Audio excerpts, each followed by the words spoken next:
sofre muito com isso. Então vamos ver Fernando Pessoa por ele mesmo. Essa faceta de esoterismo, vocês estão vendo que esses são desenhos feitos por ele mesmo. Ele sempre gostou muito de horóscopo e ele próprio desenha e faz a sua carta, seu mapa astrológico. E estuda muito alquimia, estuda muito várias tradições, sozinho. Então esse texto é um texto de uma carta que ele escreve a um amigo chamado Adolfo Casais Monteiro, em 13 de janeiro de 1935. Tem essa precisão toda mesmo, porque isso está documentado. Então, alguma pergunta que Adolfo faz a ele responde da seguinte maneira: falta responder a sua pergunta quanto ao ocultismo. Pergunta-me se creio no ocultismo.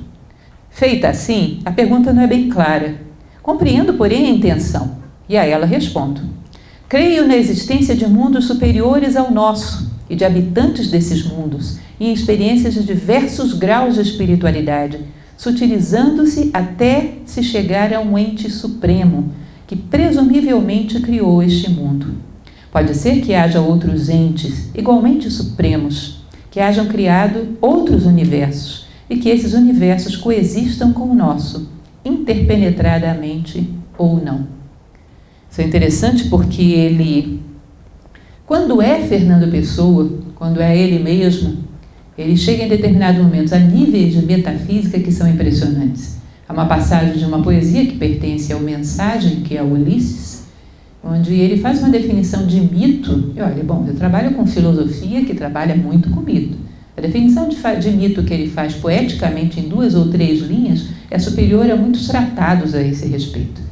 Ele é capaz de uma metafísica impressionante e tem isso como natureza.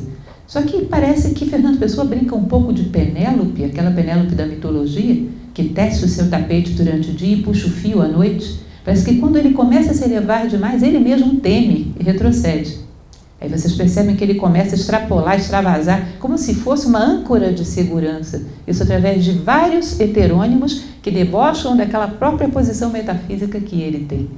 Então, Alberto Caeiro, por exemplo, nega qualquer tipo de metafísica. Então, é como se, em um determinado momento, o Fernando Pessoa visse Deus com uma nitidez, visse o mito, chegasse a um nível de percepção metafísica raro e, de repente, nega qualquer metafísica. E faz isso como uma forma de âncora, como uma forma, parece que, de evitar subir tanto. É lógico que nós, vamos falar um pouco sobre isso, inclusive, é natural que na vida humana tenhamos que nos adaptar a diferentes circunstâncias. Mas adaptar não é adulterar a sua essência, seus princípios fundamentais. Há um eixo em torno do qual a consciência humana se expande. Fernando Pessoa não tinha um eixo, tinha vários. Isso é o tipo da coisa que é lógico que tende a gerar um desequilíbrio psicológico muito grande. Ele mesmo diz, bom, eu sofro de algum tipo de histeria, neurastenia, seja lá o que for, porque é terrível como se oscila diante de coisas tão contraditórias. Então vejam um pouco do que ele acreditava sobre o esoterismo. Continuando, pode passar. Aqui é bastante interessante. É uma carta dele para Mário de Sá Carneiro, que Mário de Sá Carneiro parece que se assusta com isso, né? Porque ele muda bruscamente de posição. Ele pairava em torno desse amor ao oculto, aos mistérios, se interessava muito por alquimia.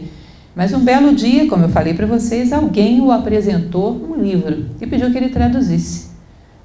A Voz do Silêncio, que havia sido escrito com grande dificuldade em inglês por Helena Blavatsky, e que é pedido, e ele faz essa tradução. Vocês sabem que não só esse livro, mas uma série de outros livros são traduzidos para o português, da teosofia, são traduzidos para o português por Fernando Pessoa. Aí eu coloquei para vocês, inclusive, a capa de uma edição da Voz do Silêncio com a tradução dele.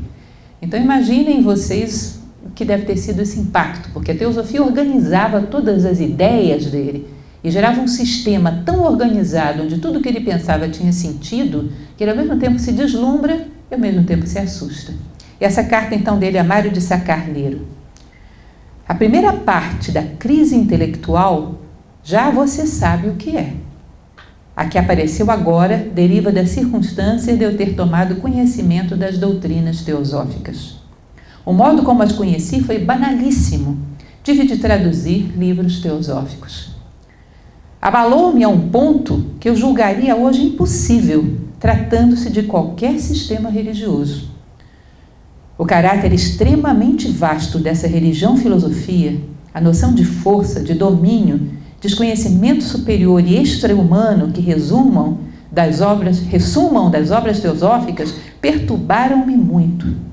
A possibilidade de que ali, na teosofia, esteja a verdade real, me ante.